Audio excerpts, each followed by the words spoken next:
Este lugar, cuyo significado histórico y cuyo valor simbólico inspiran en todos nosotros los ideales de nación, de libertad, de derecho, que hace 2 siglos se plasmaron en la Constitución que aquí se alumbró, una Constitución tan española como iberoamericana. Agradecemos muy sinceramente la presencia de todos los que han querido y han podido asistir respondiendo a nuestra invitación y de todos aquellos que han mostrado su interés aun no pudiendo estar hoy con nosotros en este acto.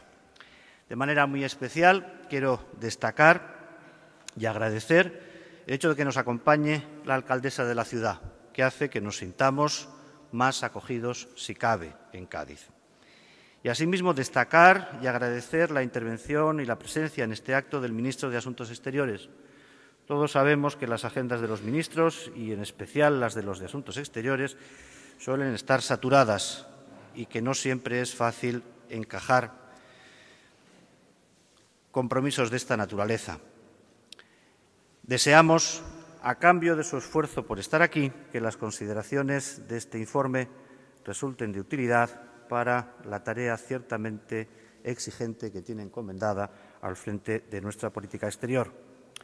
Cumplo finalmente el compromiso de brevedad en mis palabras, reiterando nuestro agradecimiento y pidiendo a la alcaldesa de Cádiz que tome la palabra. Muy buenos días. Presidente de la Fundación de Análisis y Estudios Sociales, don José María Aznar, excelentísimo señor ministro, don José Manuel García Margallo, excelentísimos exministros de Exteriores, don José Pedro Pérez Llorca, don Abel Matutes, don José Piqué, doña Ana de Palacio, excelentísimos embajadores, excelentísimas e ilustrísimas autoridades, señoras y señores. Quisiera comenzar esta breve intervención dándoles a todos la bienvenida a la ciudad de Cádiz en un año tan importante para nosotros como es el de la celebración de los 200 años de nuestra primera Constitución. Quisiera, además de darles la bienvenida, agradecer doblemente a don José María Aznar y a la Fundación FAES que haya elegido Cádiz y esta sede constitucional del Oratorio de San Felipe Neri para presentar su informe América Latina, una agenda de libertad 2012. Y les decía que quería agradecerle a don José María Aznar doblemente porque en el año 2004 fue el primer presidente democrático de España que tuvo una intervención en este Oratorio San Felipe Neri como apoyo a los primeros trabajos que estábamos haciendo desde el Ayuntamiento en la preparación de la conmemoración de este bicentenario. Muchísimas gracias, querido José María. Y también quiero agradecerles y expresarlo de una manera muy especial, porque para Cádiz es muy importante este tipo de reuniones en nuestra ciudad. Uno de nuestros objetivos cuando iniciamos esta aventura de Cádiz 2012 era y sigue siendo convertir a la ciudad de Cádiz en centro de reflexión y encuentro precisamente entre América y España. En estos años anteriores y en los meses que van transcurridos del 12 hemos celebrado encuentros de historiadores, de juristas, de politólogos y los más diversos sectores profesionales y sociales de Iberoamérica. Hemos programado con la Universidad de Cádiz encuentros de historiadores, congresos de historiadores y en este año 2012 algo que nos ha fascinado y que nos ha llevado mucho tiempo, que ha sido el 6º Congreso Escolar de las Generaciones de los Bicentenarios, donde han participado jóvenes de 18 años de todos los países de Latinoamérica.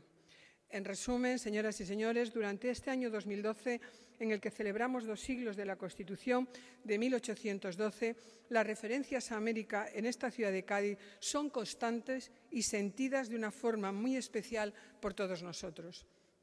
Durante años hemos repetido en cada oportunidad que hemos tenido que la celebración gaditana y española de los 2 siglos de la primera Constitución no se entendería sin Iberoamérica.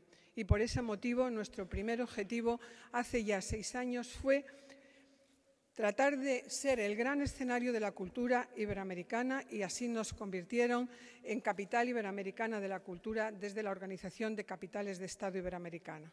Ese honor que se nos concedió con la excepcionalidad de no ser capital de Estado nos ha llevado a estrechar aún más nuestras relaciones con numerosas ciudades y gobiernos de los países hermanos de Iberoamérica.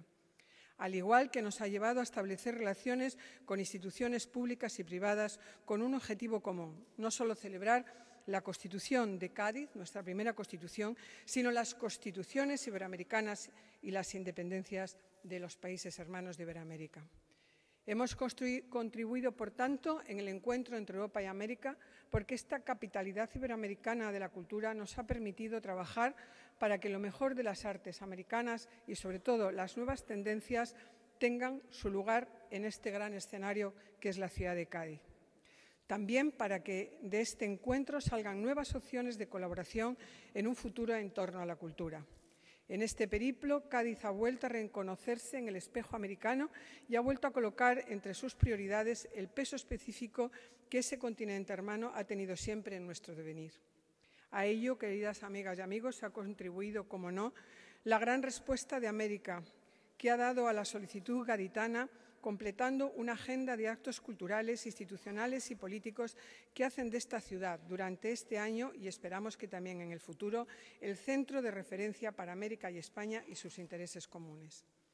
No cabe duda de que el momento más esperado para este reencuentro en Cádiz será la Cumbre Iberoamericana de Jefes de Estado y de Gobierno que se celebrará en noviembre y que todos esperamos que sea un gran éxito por el bien de todos.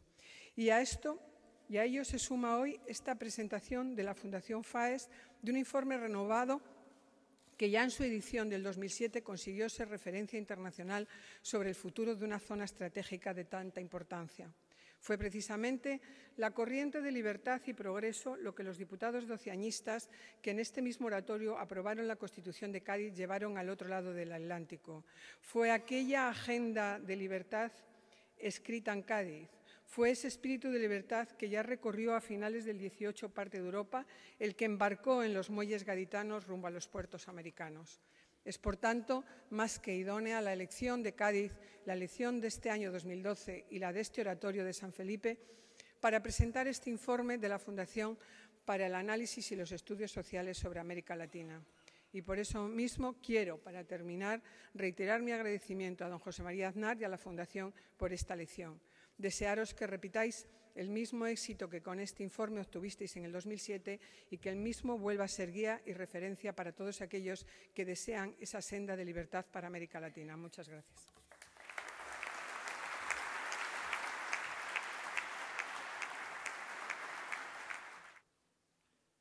Señor presidente de la Fundación FAES, señora alcaldesa, señor ministro de Asuntos Exteriores, señores ministros que lo han sido, señor secretario de Estado para Iberoamérica, señores patronos de la Fundación, señor secretario general de la Fundación, señoras y señores, el documento que presentamos en el mismo lugar en que hace 200 años se proclamó la Constitución de 1812 es la expresión de un proyecto político iberoamericano que empezó en 2006.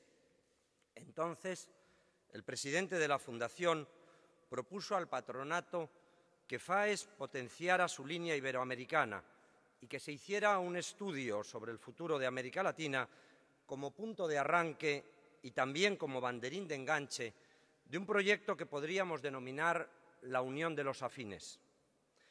El encargo que Alberto Carnero, Guillermo Hirschfeld y yo mismo recibimos del presidente tenía tres peticiones: que se enmarcase en la atención por Occidente en la línea de otros documentos de FAES sobre la OTAN, el Área Atlántica de Prosperidad o sobre la Unión Europea; que se tratase de un documento propositivo sin quedarse en el mero análisis o la crítica, por justificada que esté; y que fuese, y esta era una cuestión principal, un proyecto iberoamericano y no una simple reflexión desde España sobre América Latina.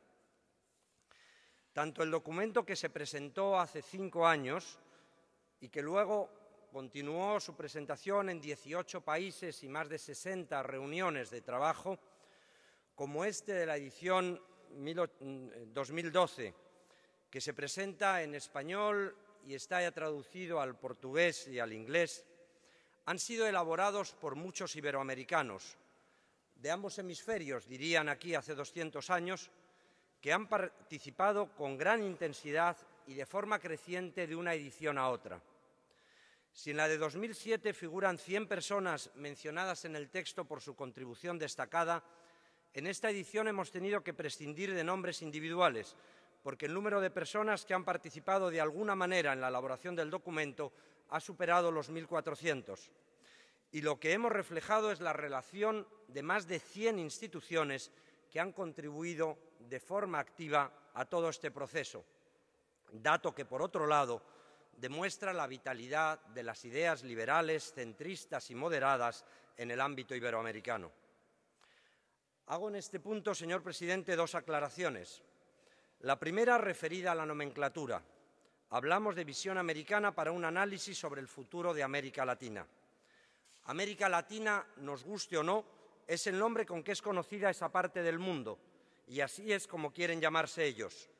Hispanoamérica, por su parte, es una realidad histórica y cultural perfectamente identificable, pero no incluye a los 160 millones de brasileños que forman parte de la comunidad iberoamericana y de América Latina. No hablamos en el documento de Iberoamérica porque la comunidad iberoamericana es una comunidad entre dos continentes, de la que también forman parte España y Portugal. Aquí, en definitiva, estamos hablando de una parte de la comunidad iberoamericana, la que está del otro lado del Atlántico, vistas las cosas desde Cádiz.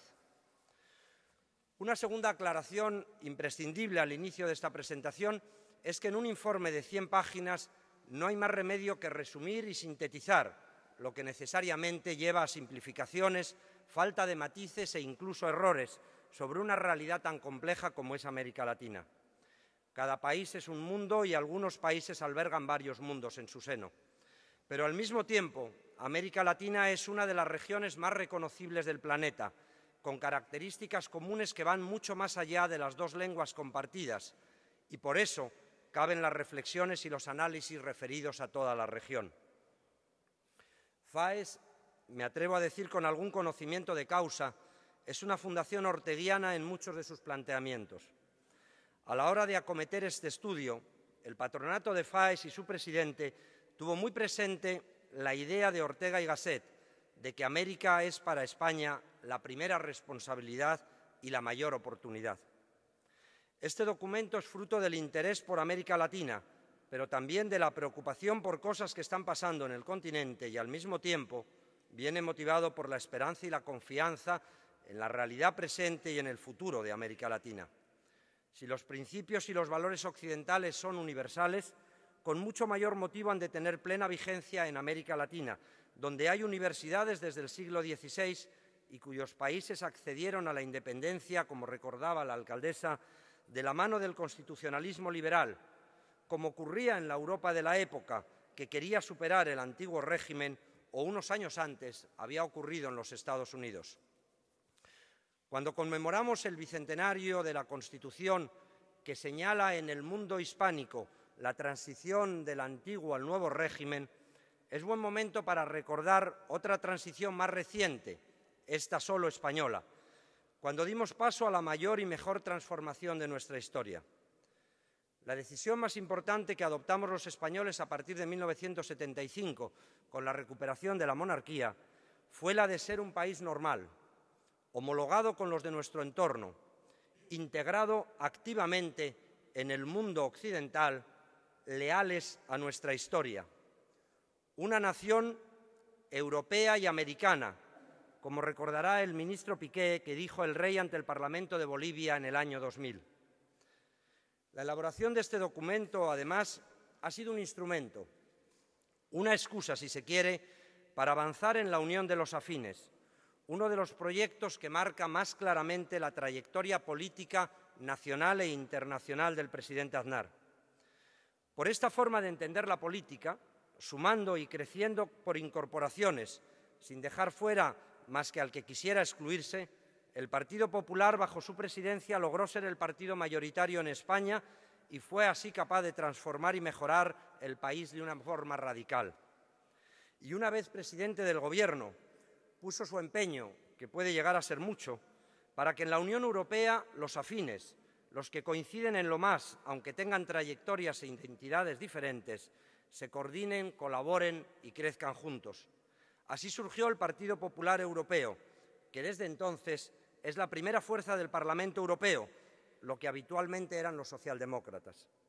Con este aval, José María Aznar lleva muchos años defendiendo también para América Latina la unión de los afines en torno a ideas y proyectos. En América Latina la política también debe de hacerse con partidos políticos estables, que vayan más allá de los séquitos personales o de plataformas de tipo caudillista que no tienen continuidad después de las elecciones.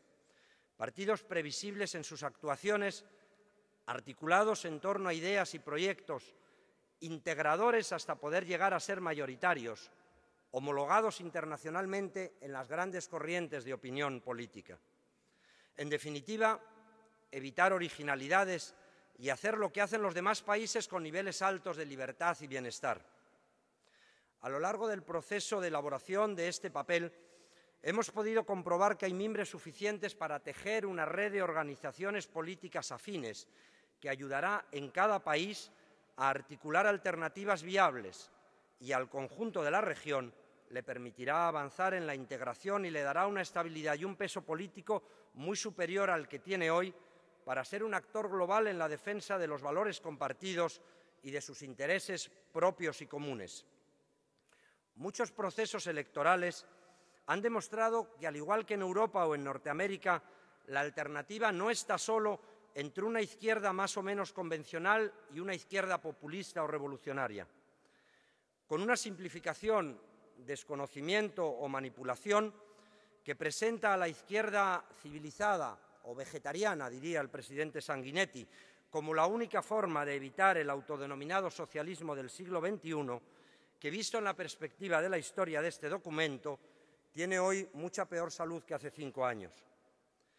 Si en España el Partido Popular, a partir de la presidencia de José María Aznar, logró agrupar y representar a todo el espectro político nacional que está a la derecha de la izquierda, no hay razón alguna para que en Venezuela o en la Argentina, por plantear solo 2 ejemplos, los venezolanos o los argentinos no puedan elegir una opción con posibilidades de ganar, que defienda y represente valores y principios semejantes a los que defiende en España el Partido Popular, en Alemania la democracia cristiana o en el Reino Unido los conservadores.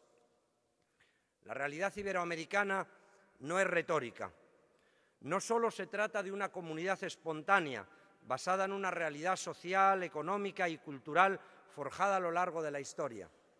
Desde 1991, con la reunión de Guadalajara, una visión política inteligente y mantenida en el tiempo ha convertido a la Comunidad Iberoamericana de Naciones en una realidad política que ofrece grandes oportunidades a los países que forman parte de ella. Somos más de 500 millones de personas que vivimos en 2 continentes y que nos entendemos en 2 lenguas de alcance universal. Una comunidad que puede y debe ser un actor global de primer orden, para lo que es un prerequisito que tomemos conciencia de nuestra propia entidad. A veces, por ejemplo, se nos olvida el dato de que nuestro Producto Interior Bruto combinado es mayor que el de la China, la segunda economía del mundo.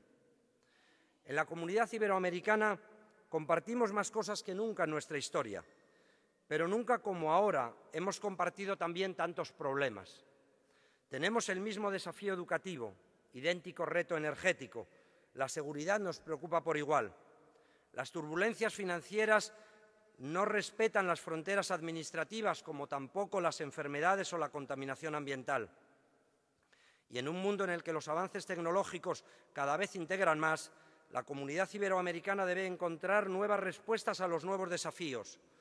Hemos aprendido a hacer cosas juntos a lo largo de los años. Lo han demostrado nuestras empresas, nuestros compatriotas que han emigrado a un país de la comunidad o a otro, las organizaciones sociales que se mueven con naturalidad en esa comunidad. La política debe dar nuevas respuestas a esos problemas que compartimos. La Comunidad Iberoamericana es una gran comunidad para todos sus miembros, para los que sufren la crisis económica, para los que ven amenazadas sus instituciones por el embate brutal de narcotraficantes o terroristas, para los que buscan una sociedad con más oportunidades y están empeñados en acabar con bolsas de pobreza inaceptables. También para los que miran al futuro con incertidumbre y esperan una realidad de democracia y libertad. El documento no solo incluye propuestas y recomendaciones a las naciones latinoamericanas, también se marca una agenda latinoamericana para las otras partes de Occidente, singularmente Europa con España a la cabeza y los Estados Unidos, que deben ocuparse de América Latina contribuyendo a su fortalecimiento institucional, a su integración y favoreciendo el comercio más allá de políticas proteccionistas alicortas. La principal novedad de esta edición es que ha contado con un uso masivo, intenso, de las nuevas tecnologías. La comunicación y las aportaciones que han circulado por la red se pueden contar por decenas de millares. La intención de FAES, tal y como pidió el presidente Rajoy en la última reunión del patronato, es mantener e impulsar esta red donde todos los que comparten con nosotros lo básico de las ideas que aquí se recogen puedan colaborar en las propuestas y en las respuestas a cuestiones que están o deben de estar en la que hemos llamado una agenda de libertad. Desde cuestiones constitucionales, electorales u organizativas, a los grandes debates sobre la integración regional o la nueva arquitectura institucional internacional, o proyectos y propuestas concretos como Erasmus Iberoamericano, la financiación de las provincias o la libertad de vuelos, se están debatiendo en estos momentos, en foros en los que participan muchas personas, y la agenda, como su nombre indica, va a seguir abierta. Este papel es fruto del trabajo, la experiencia y el compromiso de mucha gente, pero en nombre de Alberto Carnero, de Guillermo Hirschfeld y en el mío como autores, quiero destacar la contribución decisiva de Pablo Guerrero, Javier Reyes y Gonzalo Figar, y la ayuda y la paciencia de Pilar Marcos y Miguel Ángel Quintanilla. A todos ellos, muchas gracias, y a ustedes también por su asistencia y atención. Presidente Aznar, queridas amigas y amigos, voy a vertebrar mi intervención en torno a tres ejes principales: Constitución, política exterior, Iberoamérica, y una reflexión adicional sobre el signo de los tiempos. El primer eje es el que se refiere a la Constitución. Tuve la enorme fortuna de ser elegido para las primeras Cortes Democráticas Españolas desde 1936. Tuve la fortuna de participar con otros compañeros míos, especialmente con José Pedro Pérez Llorca, en la elaboración de la Constitución de 1978. No les extrañará por eso que Cádiz y la Constitución de Cádiz sea para mí un referente importante. La Constitución de Cádiz, la de 1812, tiene algunas declaraciones probablemente ingenuas, pero que a mí me siguen emocionando. Cuando habla del deber de garantizar la felicidad de la nación, cuando habla del deber de amar a España, cuando habla de la obligación de que los españoles fuéramos justos y benéficos. Pero más allá de esas declaraciones retóricas, la Constitución de Cádiz consagró por primera vez en España las libertades y los derechos fundamentales que son propios de las naciones civilizadas. Consagró la separación de poderes y, en definitiva, supuso el cambio del antiguo a un nuevo régimen. En 1976, muchos años después, España decide también cambiar de un antiguo régimen a un nuevo régimen. Y empezó ese camino hacia la libertad estableciendo precisamente las libertades fundamentales, las libertades de asociación, como las que propiciaron fundaciones como la que hoy nos convoca aquí.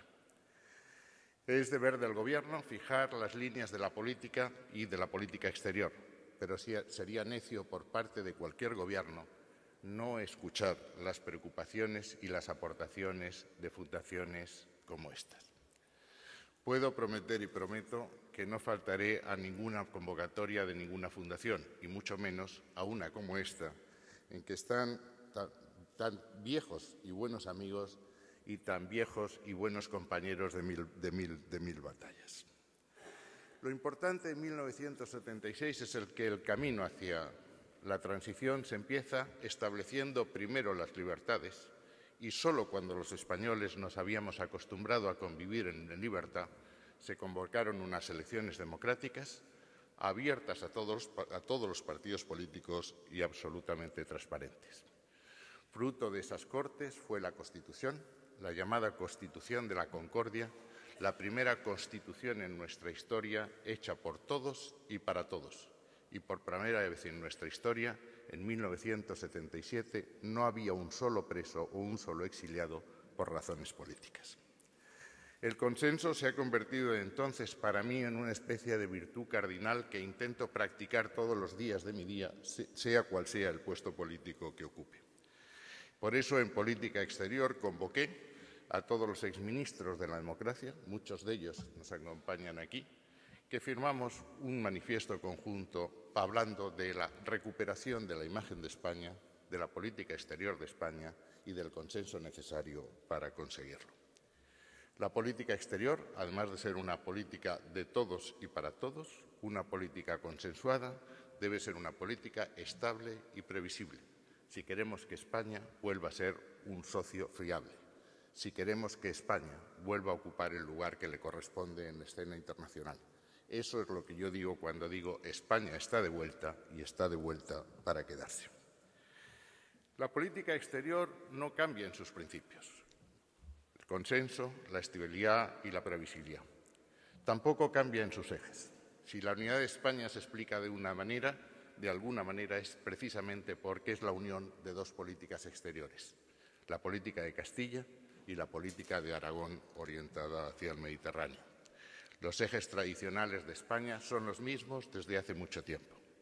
Pero si los principios y los ejes son los mismos, probablemente haya que cambiar la forma de aplicar esos principios o de intervenir en los ejes que no son propios. Señalaré tres acontecimientos que a mi juicio son capitales. En primer lugar, el cambio en el equilibrio geopolítico mundial. La caída del muro de Berlín hizo concebir la esperanza de que estábamos en un mundo unipolar. Se empezó a hablar del fin de la historia.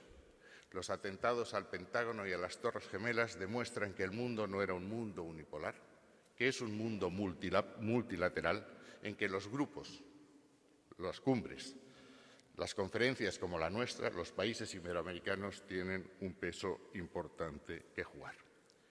Segundo gran cambio es el que se determina en la relación de poderes entre lo que podríamos llamar agentes públicos y agentes privados. A día de hoy, entre las 100 economías más importantes del mundo, 51 son economías multinacionales, empresas multinacionales, y solo 49 son estados soberanos. El Estado-nación, que se nombró en Westfalia, es demasiado pequeño para afrontar los retos que tenemos que afrontar, desde las migraciones masivas al cambio climático, a un orden mundial en materia monetaria y económica que garantice una cierta estabilidad al conjunto. Tercer cambio es el que se produce cuando se empiezan a observar grietas en los sistemas que heredamos de Bretton Woods. Como estamos viendo hoy en los acontecimientos de Oriente Medio, fundamentalmente en Siria, pero ya los habíamos visto en otros escenarios, empieza a haber un debate entre organismos inclusivos de toda la comunidad, que pueden ser paralizados por la decisión de unos pocos, y órganos más eficaces, pero que no gozan de esa inclusión.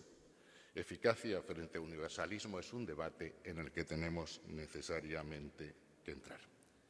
Sí ha habido cambios en la forma de hacer la política española, la política exterior española. Es evidente que esos cambios son todavía más evidentes cuando estamos hablando de Iberoamérica. Iberoamérica en los 10 últimos años ha cambiado mucho y las relaciones entre Iberoamérica y España, entre España e Iberoamérica, tienen que cambiar de la misma manera. Solo hace unos años la Unión Europea en general y España en particular crecían mucho más deprisa que los países iberoamericanos, sumidos muchos de ellos en lo que se llamó la década perdida. Solo hace unos años el proceso de integración europea, con la creación del euro, con la Constitución Europea, con Lisboa, parecía caminar viento en popa, mientras que los intentos de integración iberoamericanos parecían condenados al fracaso. Solo hace unos años Iberoamérica intentaba buscar una alianza estratégica con la Unión Europea para compensar en su imaginario la potencia de los Estados Unidos de América. Esas tres cosas han cambiado. Hoy los países iberoamericanos crecen a un ritmo mucho más rápido que crecen los países europeos. Hoy los procesos de integración en Iberoamérica, dudosos, vacilantes, están avanzando a mucha más velocidad que el proceso de integración en Europa. El ansia de integración en Iberoamérica es mayor que el que estamos viendo en Bruselas o en Estrasburgo. Y, en tercer lugar, Estados Unidos parece, después del final de la Guerra Fría, haber perdido cierto interés por Iberoamérica. Iberoamérica, en consecuencia, ha perdido cierto interés por la Unión Europea. Empieza a mirar para el Pacífico y la Unión Europea, desde los años 90, empieza a perder presencia en aquel continente. Hoy, las exportaciones mayoritarias de Brasil y Chile se dirigen a China, no a Unión Europea. Y si nada lo remedia, en 2015 será China el segundo socio comercial y económico de Iberoamérica y no la Unión Europea. España, que llegó a representar en el año 2002 el 22% de las inversiones directas en aquel continente, ha bajado hoy al 13% y estamos pasando, como luego diré al final de mi intervención, algunas dificultades en esta materia. La conclusión es relativamente clara. La Unión Europea en general y España en particular, como abanderado de Iberoamérica en la Unión Europea, debe corregir el rumbo si no quiere perder su presencia, su importancia en un continente que nos es tan próximo. Y termino con una referencia a lo que he llamado el signo de los tiempos. Nos guste o no nos guste, la globalización es el signo de los tiempos. La globalización ha favorecido a algunos y ha perjudicado a otros, muchos menos. En el campo de los ganadores están aquellos países que más han abierto sus fronteras al comercio y a las inversiones, los que más se han sabido integrarse en la economía mundial. En el campo de los perdedores son los que han buscado refugiarse detrás de las fronteras nacionales para intentar resistir un viento que es inexorable. Pero para que la integración en la economía mundial sea posible, es necesario respetar las reglas no escritas de lo que se llama la Constitución Económica de los países. La libertad de empresa, el respeto a la propiedad, la seguridad en la planificación del desarrollo económico, la transparencia de los organismos reguladores y la transparencia y la limpieza en los procedimientos. Los países que respetan la seguridad jurídica están destinados a avanzar porque corren con el signo de los tiempos.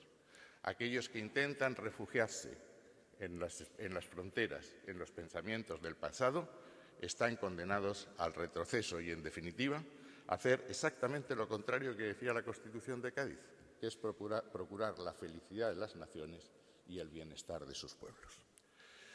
España tiene un papel importante que cumplir, no solo en el diseño de su política exterior, sino, como he dicho antes, como abanderado de Iberoamérica en la Unión Europea, de la que debemos volver a ser socios principales, especialmente en aquellas áreas en que podemos exportar mayor valor añadido. Norte de África, Iberoamérica son algunas de esas áreas. La cumbre que vamos a realizar aquí y a la que se ha referido Teófila nos va a proporcionar la oportunidad de reflexionar sobre esos cambios acelerados que se están produciendo en el tiempo. Los cambios pueden gustar o pueden no gustar. Lo que es imposible es oponerse al signo de los tiempos. Esta cumbre nos va a permitir hablar de la diplomacia del siglo XXI, una diplomacia que tiene que aunar la diplomacia tradicional, la diplomacia política, con la diplomacia económica y también con la diplomacia cultural, en la que nosotros, como comunidad iberoamericana, tenemos tantísimo que aportar. Yo hago votos aquí porque esa cumbre sea un éxito, sea un punto de inflexión, sea el principio de un nuevo camino más abierto a los tiempos que se avecinen y en que la conferencia, la Cumbre de Naciones Iberoamericanas, ocupe el papel que es posible ocupar. Decía Mitterrand, ¿qué haría yo si tuviese Iberoamérica? Nosotros, España, tiene Iberoamérica y Iberoamérica tiene a España. Seríamos muy torpes si no supiésemos utilizar esas ventajas. Muchas gracias.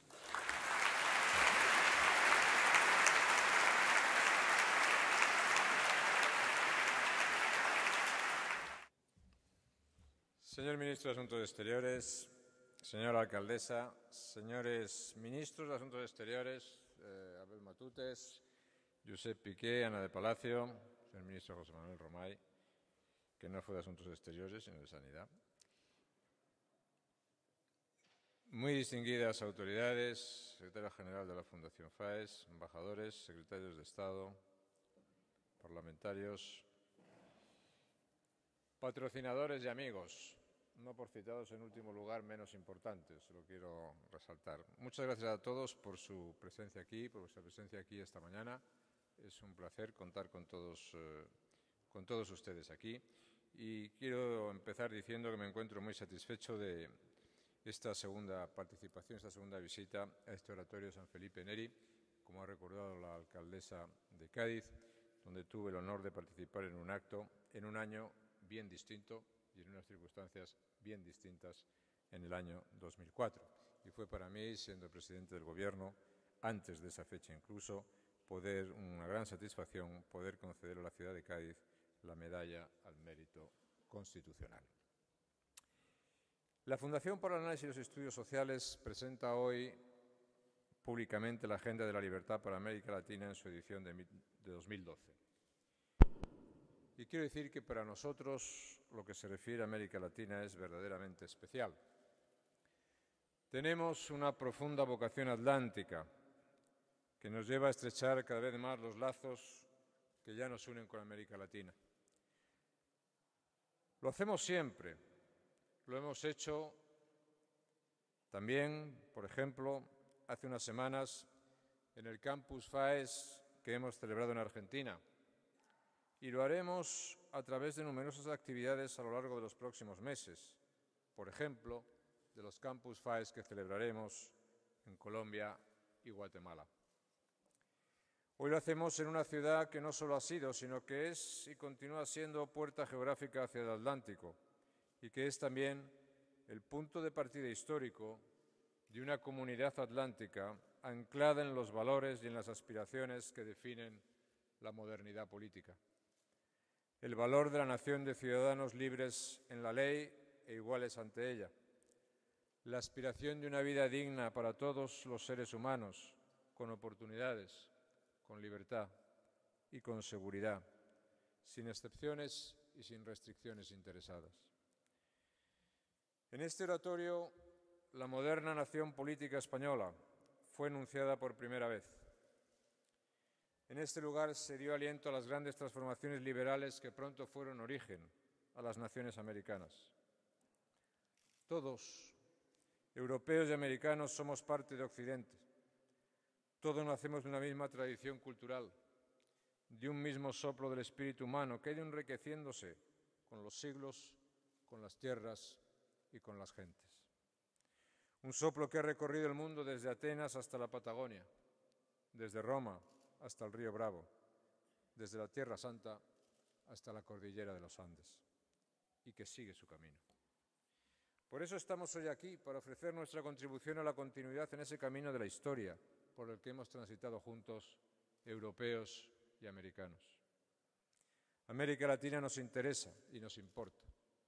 Somos parte de ella. Y a esa perspectiva atlántica responde la agenda que hoy presentamos. No es una propuesta desde España para América Latina, es una propuesta hecha por latinoamericanos y españoles juntos para hacer posible el futuro común de una misma familia. En nuestra fundación, como españoles y latinoamericanos, nos sentimos uno más de esa gran familia. No albergamos aspiración alguna a ejercer de nada, salvo de lo que somos. Parte de un país que no es ni explicable ni entendible sin América, como América no se explica ni se entiende sin España. Permítame que vaya un poco más allá, aprovechando la presencia que agradezco muy especialmente del ministro de Asuntos Exteriores y de varios de sus muy distinguidos predecesores. Creo que la amplitud, la profundidad, la densidad de nuestra relación con América Latina es un indicador inequívoco, un marcador, como se diría ahora, de nuestra propia salud política como país y de la claridad de la visión que albergamos de la posición de España en el mundo. Por esta razón hemos querido que esta nueva contribución que hoy presentamos al futuro de América Latina, nuestro propio futuro, nazca de un simbolismo que solo esta gran ciudad de Cádiz, solo este oratorio de San Felipe Neri y solo este año 2012 pueden proporcionar. Cádiz está espléndida y va a tener un merecido año de grandes celebraciones. Y quiero felicitar por ello a la alcaldesa de la ciudad que hoy nos acompaña y que con tanta cordialidad, una vez más, nos ha recibido en su casa. Cádiz es una ciudad escenario de grandes ilusiones, una ciudad que siempre ha invitado a contemplar horizontes amplios. La agenda de la libertad está hoy llena de ilusiones fundadas que queremos ver hechas realidad, ilusiones que pueden y deben ser posibles como son hoy una magnífica realidad, muchas de las que expresamos en el año 2007. Ese año presentamos la primera edición de esta Agenda de la Libertad. Decíamos entonces que América Latina tenía una cita con el futuro y que solo de ella dependía acudir o no. Pues bien, ese futuro ha llegado y se puede decir que América Latina ha acudido a su cita. En los últimos años, América Latina nos ha dado muchas buenas noticias. Hablar de ella ya no es hablar de un futuro deseable pero lejano, no es hablar de una frustrante espera, de una simple posibilidad. Esta vez las cosas han sido distintas, esta vez en gran medida están siendo distintas. Por supuesto que no faltan las sombras, pero hoy no son las sombras las que predominan. Son mucho más las luces que iluminan el presente y permiten entrever un futuro mejor. Por supuesto que siempre hay excepciones, siempre hay cosas que lamentar: la violencia, la criminalidad, la inseguridad física o jurídica, los graves desafíos que algunos estados deben afrontar, pero las cosas están cambiando y lo están haciendo para bien. Hace 5 años existían 2 modelos antagónicos en pugna, uno basado en la vigencia del Estado de Derecho, la libertad, la sociedad abierta, las oportunidades y la prosperidad económica, y otro amparado en lo que se conoce como socialismo del siglo XXI. Hoy podemos decir con prudencia, pero con alegría, que el primero ha pasado de ser modelo a paradigma y que el segundo ha pasado de modelo a excepción. América Latina se atiene al paradigma de la democracia, la libertad y el crecimiento económico, aunque ese paradigma contraste con algunas excepciones. No debemos olvidar nunca las dificultades que cualquier generalización entraña cuando hablamos del conjunto de la región latinoamericana. Tampoco debemos bajar la guardia, ni dar nada por sentado. Bien sabemos hoy en día los españoles que nada es gratis, ni nada está permanentemente garantizado para el futuro. Pero lo cierto es que la democracia representativa y la economía de mercado se han asentado ampliamente en Latinoamérica en los últimos años. La transferencia pacífica del poder entre partidos de signo político distinto ha permitido el arraigo de buenas prácticas institucionales y la continuidad de las políticas, que es lo mismo a no empezar desde cero cada 4 años. Se ha reducido la pobreza, aunque la desigualdad social sigue siendo en muchas situaciones inaceptable, y van consolidándose amplias clases medias que generan crecimiento económico, estabilidad institucional y moderación política. Ha avanzado también en muchos países la seguridad jurídica y también lo ha hecho el apoyo a la democracia como sistema político basado en las instituciones representativas y en la competencia arreglada entre los partidos. Ha aumentado la satisfacción con el funcionamiento de las instituciones del propio país y cada vez son más las personas que creen que están progresando y que se sienten parte de ese progreso. Personas que sienten que las buenas ideas producen buenos resultados y que esos resultados transforman su vida realmente día a día. Buenas ideas que se refieren a la separación efectiva de poderes, a la libertad de prensa, a la educación, al emprendimiento, al respeto a la ley, al gobierno limitado y a la propiedad privada. Hay un crecimiento económico sostenido y generalizado en América Latina. Va arraigando cada vez más la institucionalidad. se producen transiciones ordenadas, hay un nuevo papel internacional para América Latina. Aunque existen algunos procesos inquietantes, las amenazas del populismo se han atenuado. América Latina tiene muchas historias de éxito que contar y que exhibir, y quienes no las pueden contar son precisamente quienes han elegido los viejos caminos y las viejas políticas. En la Agenda de la Libertad del año 2007 afirmábamos que en la encrucijada en la que se encontraba entonces en la región existía el riesgo de que sus líderes retrocedieran en el tiempo en busca de fórmulas que terminarían conduciendo al fracaso, o de que cayeran bajo la influencia de modelos que han combinado en otras latitudes autoritarismo y capitalismo, pero que son del todo ajenos a la tradición liberal latinoamericana. Decíamos también que si los latinoamericanos daban crédito a esos espejismos y abandonaban los esfuerzos reformadores, la región corría el riesgo de perder el tren a la modernidad. Y señalábamos que la alternativa a ese escenario era perseverar en las reformas, trabajando precisamente en aquellas que han demostrado sus frutos en otras naciones, incluyendo algunas del propio continente. Afirmábamos también que seguramente uno de los obstáculos más difíciles opuestos a la voluntad de cambio en América Latina era el desánimo, resultado de 20 años al menos de crisis y de decepciones, de desconfianza acumulada durante décadas en la capacidad de sus instituciones para resolver problemas que acababan por considerarse insolubles. Hoy, sin embargo, debemos decir, y debemos decirlo con admiración, que la región no se ha dejado engañar por esos espejismos, que ha sabido evitar la tentación de la resignación, que a golpes de voluntad democrática ha sido capaz de vencer los vaticinios funestos, que ha logrado defraudar las expectativas que sobre ella tenían puestas los teóricos de la incapacidad congénita latinoamericana para el progreso social y económico.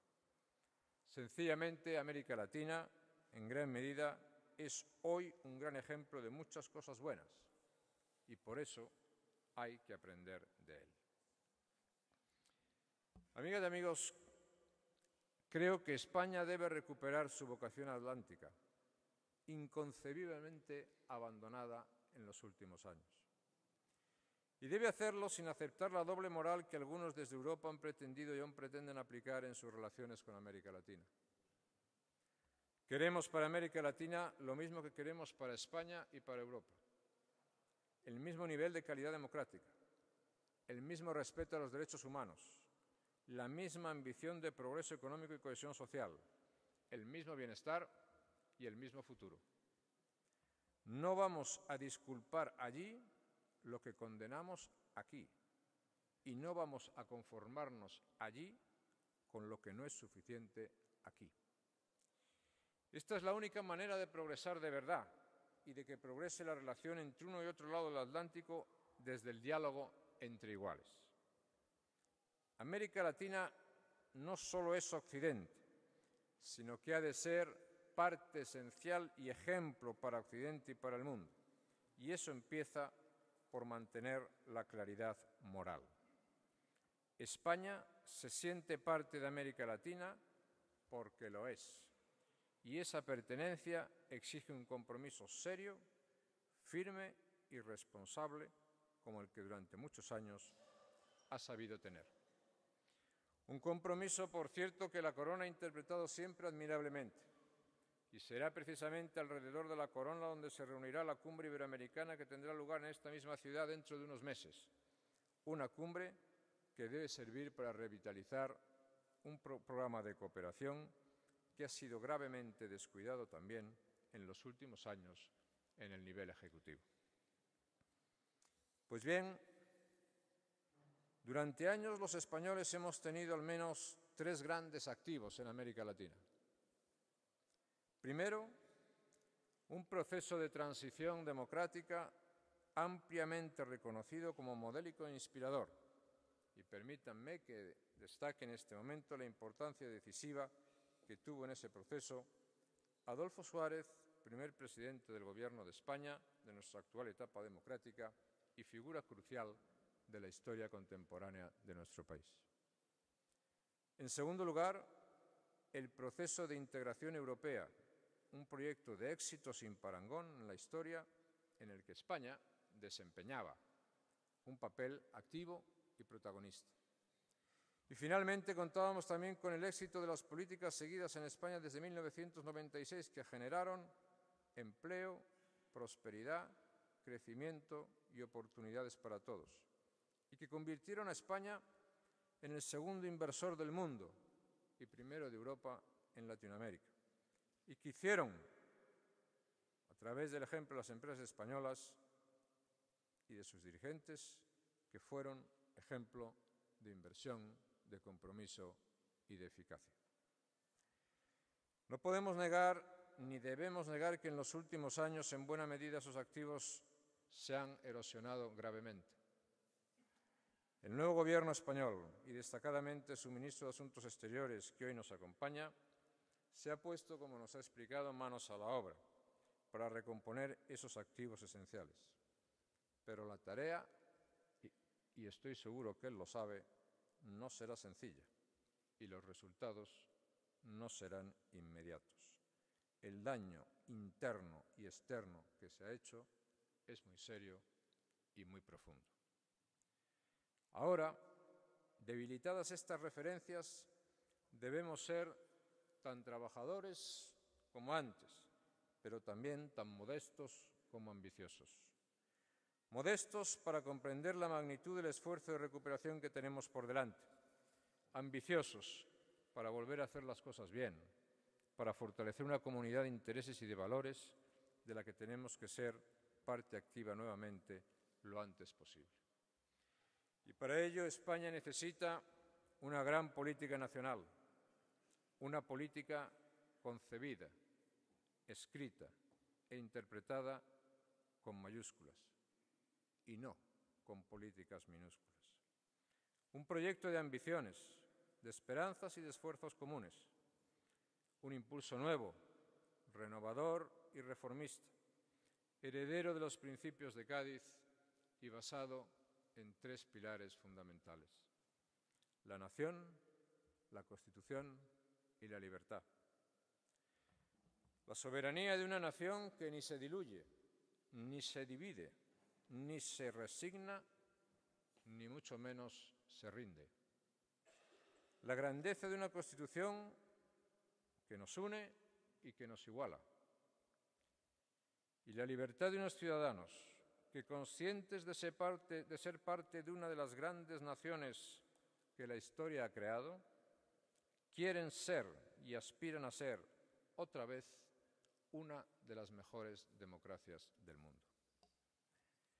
La Agenda de la Libertad 2012 de la Fundación FAES ha sido realizada con la participación de muchas personas e instituciones. Eso la confiere un valor especial, porque se trata de un documento de trabajo elaborado de abajo arriba. Es una obra de la sociedad civil latinoamericana, no la obra de un grupo cerrado, y responde por eso a sus necesidades, a sus intereses y a sus esperanzas. Muchas gracias a los directores del informe, Miguel Ángel Cortés y Alberto Carnero, y también a Guillermo Hirschfeld, coordinador de los trabajos. Muchas gracias a todos los que han participado en estos trabajos. Han logrado plasmar en un documento breve, lo cual es de agradecer, directo e incisivo, las claves del porvenir de la región. Y además han puesto en marcha un proceso de debate y reflexión permanente que va a permanecer activado a través de las nuevas herramientas de comunicación. Y van a tener enlazados nuestros continentes mediante una inmensa red de colaboradores, instituciones y grupos de trabajo. Tengo la esperanza que en estos trabajos las buenas ideas también prevalezcan sobre las malas. La agenda no se cierra, pues, con esta publicación, más bien se abre con ella, en un permanente proceso de actualización y de incorporación de personas e ideas que debe permitirnos generar un foro de referencia mundial. Como ya se hizo con la anterior, esta agenda será presentada en todos los países latinoamericanos, en muchos países europeos y también en los Estados Unidos. No es un documento partidista, pero sí es un documento político, porque tiene una pretensión política, la de facilitar una unión políticamente eficiente alrededor de los principios de la democracia liberal. Es lo que denominamos la unión de los afines, a la que aquí se ha hecho ya referencia. Unión de los afines no es solo la de quienes comparten una posición política partidaria concreta, es, ante todo, la de quienes respetan las mismas reglas del juego, la de quienes se encuentran comprometidos con esos valores, principios e instituciones que hacen posible la alternancia pacífica, el debate de las ideas, el derecho a la información, la libertad de expresión, las buenas instituciones, la seguridad jurídica y aquellas prácticas que marcan la diferencia entre el progreso y la decadencia de las sociedades. Que esta magnífica ciudad de Cádiz permanezca como depositaria histórica y simbólica de este legado, un legado que es el de la libertad compartida, el de la democracia auténtica, el del progreso social que alcanza a todos y que a todos ofrece, con justicia, una oportunidad en la vida. Este es nuestro objetivo. Creemos haber contribuido a él a lo largo de los años, aunque sea modestamente, y tenemos la confianza y la determinación de seguir haciéndolo. Si contamos con su ayuda, mucho mejor. Muchas gracias a todos por su presencia esta mañana.